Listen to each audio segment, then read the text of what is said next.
আপনারা কি জানেন যে যদি এই সারা বিশ্বে ভিখারি দেশ বা ভিখারি স্থান বা এরকমই কোন দেশকে সম্ভবত বেশি মনে করা হয় বা সাধারণত মানুষ জানতে পারে?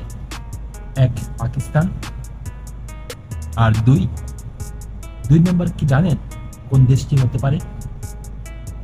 তাহলে বলছি দ্বিতীয় নাম্বার বাংলাদেশ। আর সেই বাংলাদেশের কিছু জ্ঞানী শিক্ষিত মানুষ রয়েছে, তাদের মনোভাব আর তারা কি ভাবছে আপনারা কি জানেন? তাহলে দেখুন এই ভিডিওটি। পৃথিবীতে যদি কোনো ফকিন্নি দেশ থাকে সেটা হচ্ছে ভারত।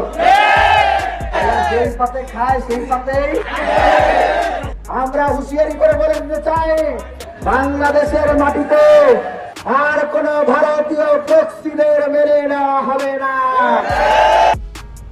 তো দেখতে পেলেন তো ভিডিওটি। তো অবশ্যই আপনারা অবাক হয়ে যাচ্ছেন যে ওরা কি বলছে। না, এটাই বাস্তব, এটা বাংলাদেশের এখন পরিস্থিতি, ওদের এখন এটাই জ্ঞান বা শিক্ষিত। শুধু তাই থেমে থাকেনি, আরেকটি উদাহরণ দিয়েছি, বলছে যে ভারত নাকি যেই থালে খায় সেই থালেই হাগে। আমি ওদেরকে বলতে চাই যে ভারতকে বাদ দিয়ে ভারতের কথা পড়িয়ে বলো, আগে বাংলাদেশ তোমার জন্মস্থানের কথাই বলে দেখি।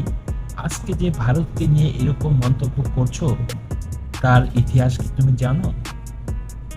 এই বাংলাদেশকে, এই স্বাধীনতাকে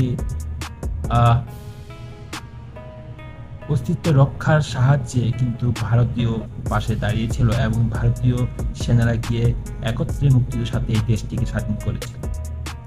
এখন যদি আমি তোমাকে বলি যে যেই থালে খায় সেই থালেই হাগে, সেটা কি ভারত হবে না বাংলাদেশ?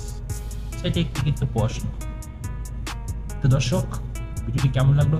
যদি ভালো লাগে তাহলে অবশ্যই লাইক, শেয়ার এবং কমেন্ট করবেন এবং সাবস্ক্রাইব করতে ভুলবেন না। ধন্যবাদ।